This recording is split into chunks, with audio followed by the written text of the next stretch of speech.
Thanks everybody for hanging in there. I know we're towards the end of the day, about happy hour time. So remember happy hours? Those are fun.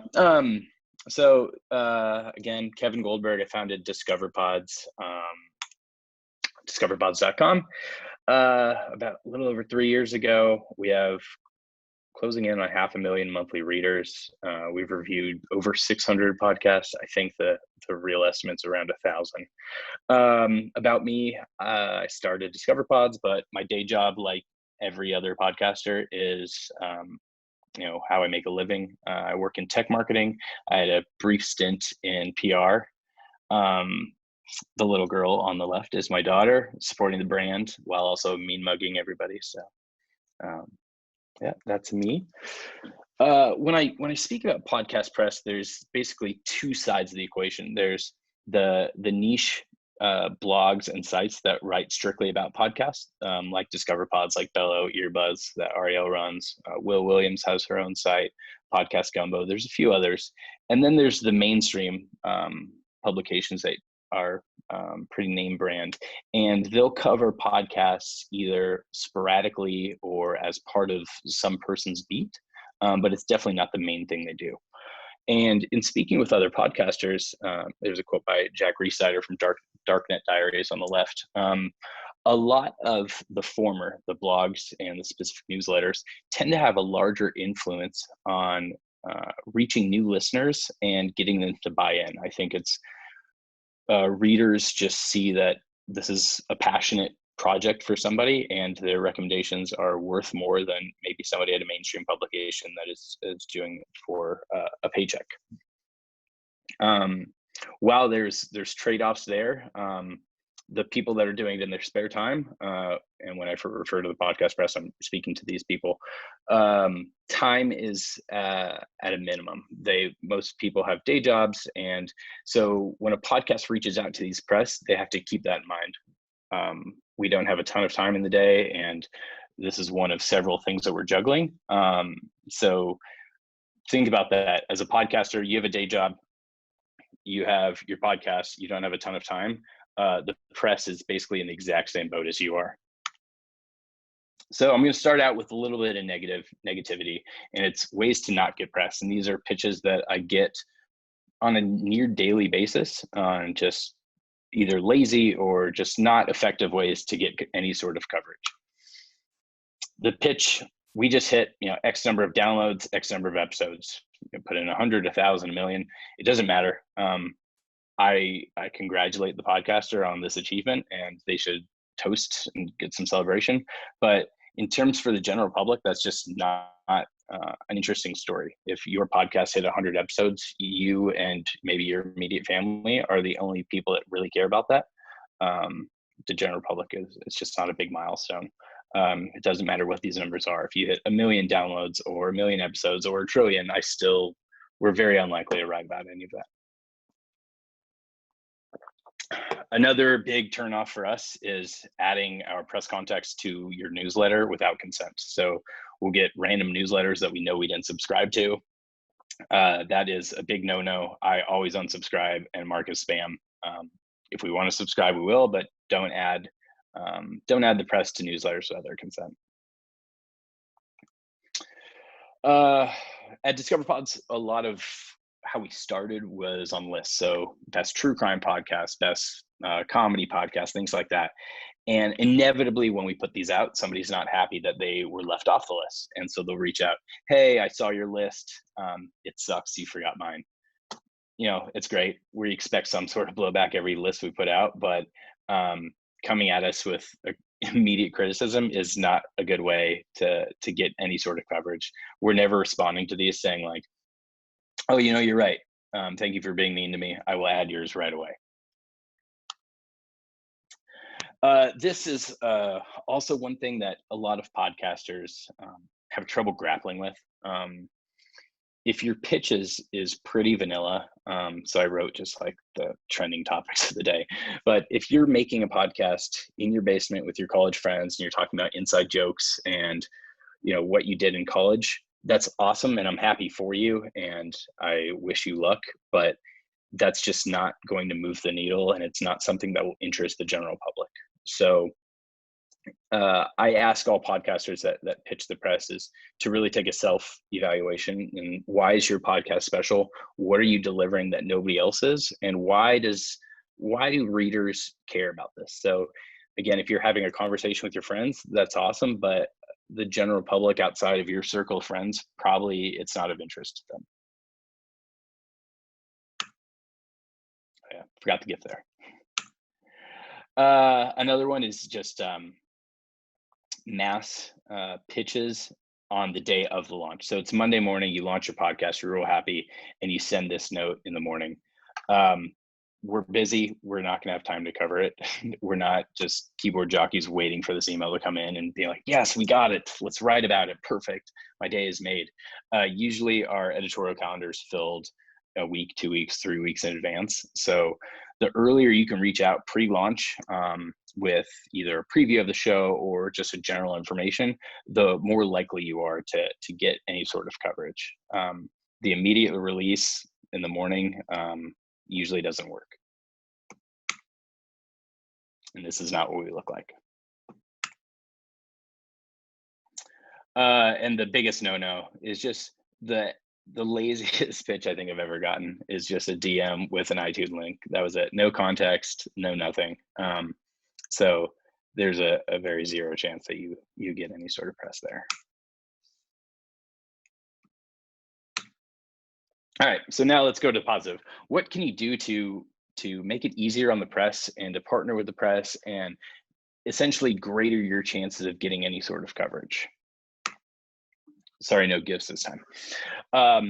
And these are questions that you should ask yourself, evaluate probably as you're making the podcast before you reach the press. But these are the answers that we're looking for. You know, is your podcast unique?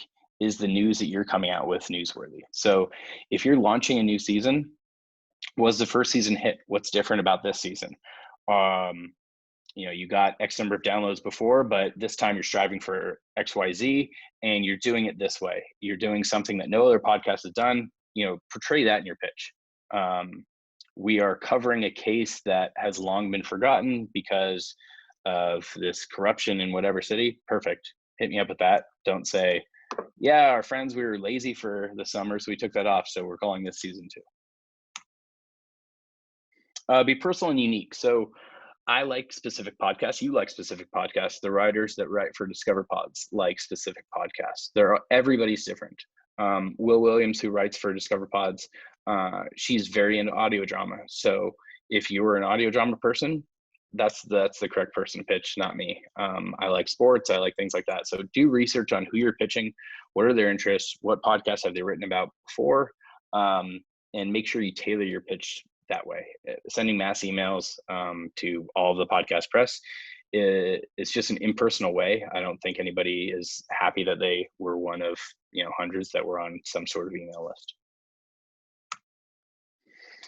Exclusivity. So there are still very few podcast press publications, but everybody likes to have their own angle. If some big podcast is coming out with a new season and other publications are going to write about it, what are you going to do to make one person's story better or different than the other? It's not just a review. So will you be interviewed? Can you allow your host to be interviewed?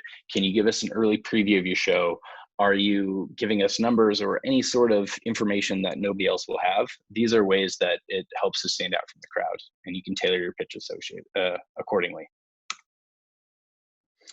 This is one that's just kind of personal to me. Don't reach out only when you need coverage. So everybody has that friend that they only hear from, every year, every 2 years, that just is asking for a favor. Reach out all the time.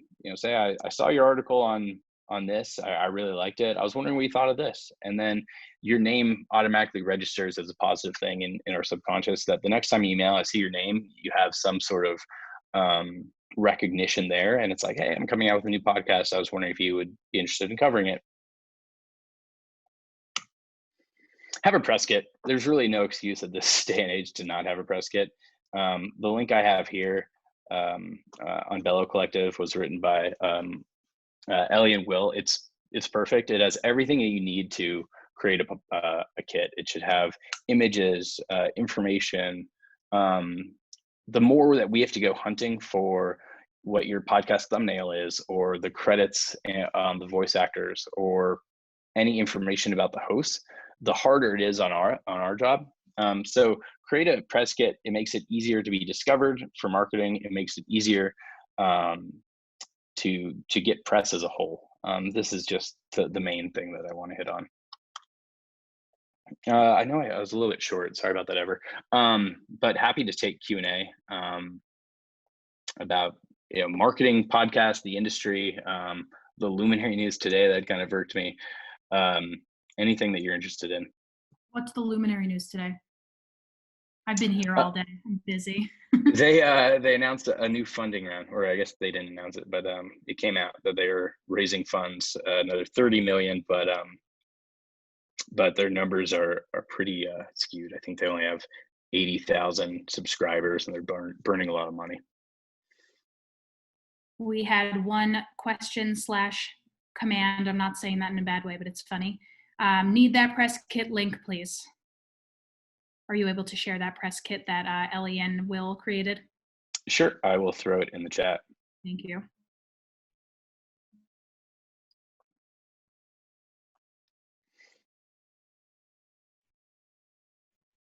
Cool. Doesn't seem like there's any other questions. You can reach out to me, Kevin at DiscoverPods, on Twitter, Discover_pods.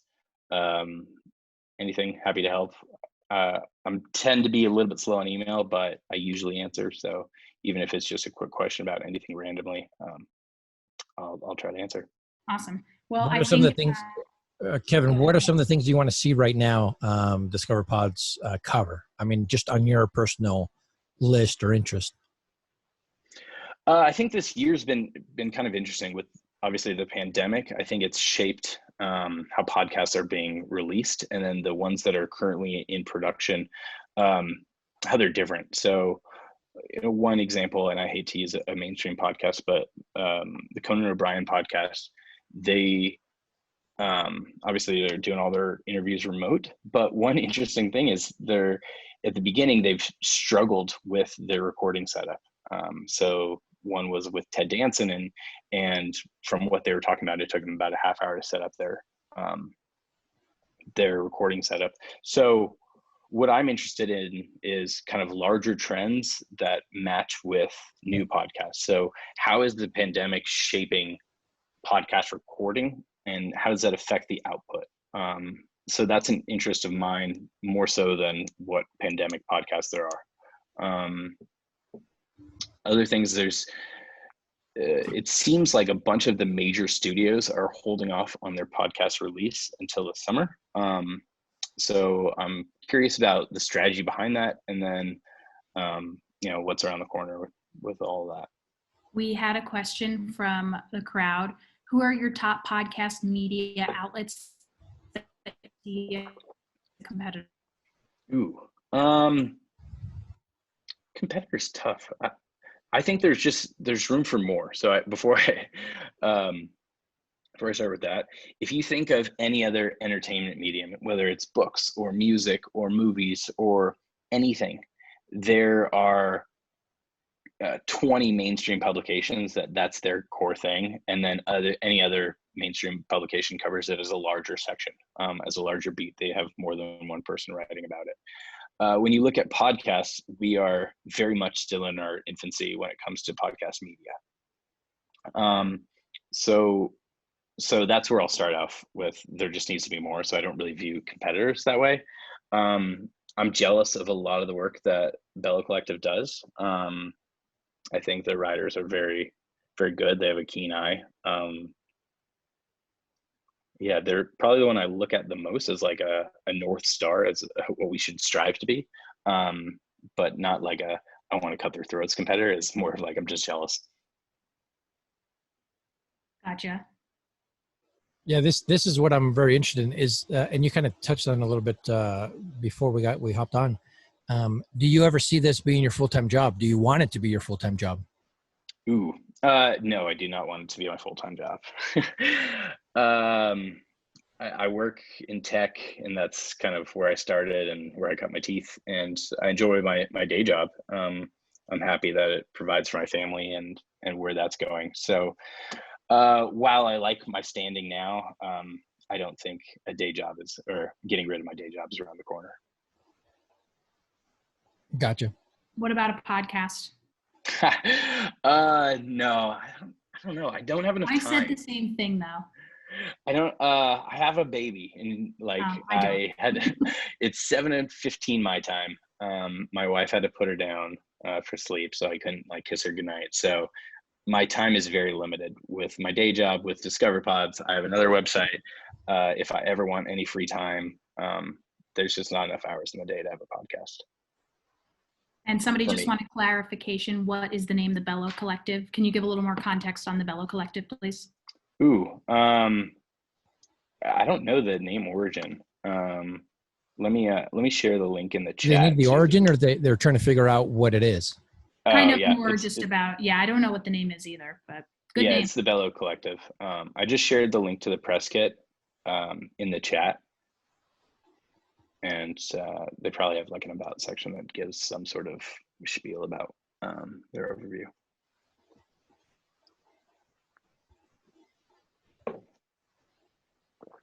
But Awesome. yeah, ultimately we're trying to be a resource for a lot of under highlighted and indie podcasts. Everybody talks about Joe Rogan and the Daily and Pod Save America, but nobody talks about the other 999,000. And so if you're doing something good that you deserve, that you think deserves highlight, reach out and say, we're crushing it. We just can't escape the noise. Then yeah, we'll see what we can do. Yeah. Awesome. Well, we'll Cool. still take questions for a few more minutes if anybody's got anything. And if not, you've got Kevin's contact information, discoverpods.com.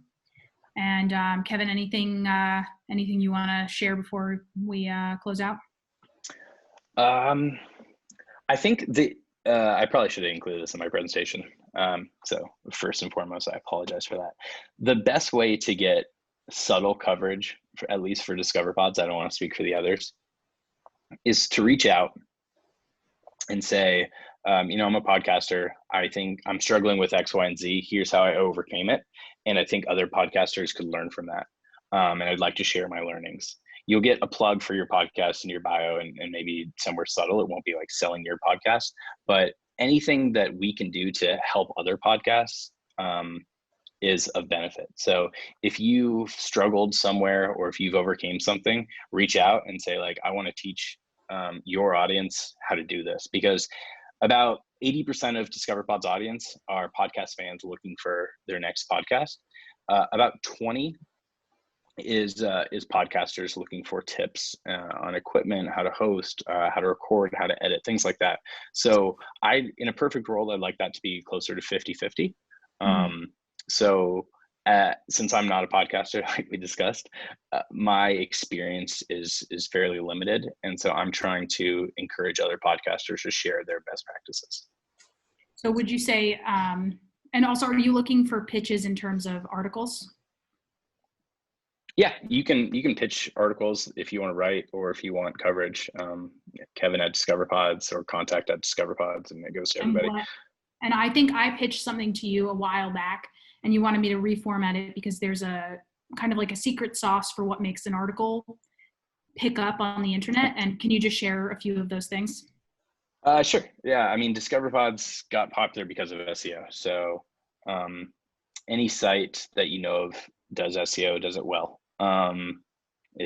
SEO, for those that aren't aware, is basically how search engine optimization, how Google indexes your site and shows it. So when somebody searches for something, Google shows your site. And basically Google wants to show whoever's searching for anything, tries to answer their question. So there are certain optimizations you can do within your article to better suit it or better tailor it to answer those questions. So if you're interested in SEO, there's tons of courses out there where you can reach out. I like talking about it. And then just one more question. Somebody asked, are you able to attach a link of the press kit in the presentation? I believe that he did right above your comment. Any Yeah. chance you can share your slides, or that if I took pictures, I can share your slides? Yes. I'll throw a link in. Okay.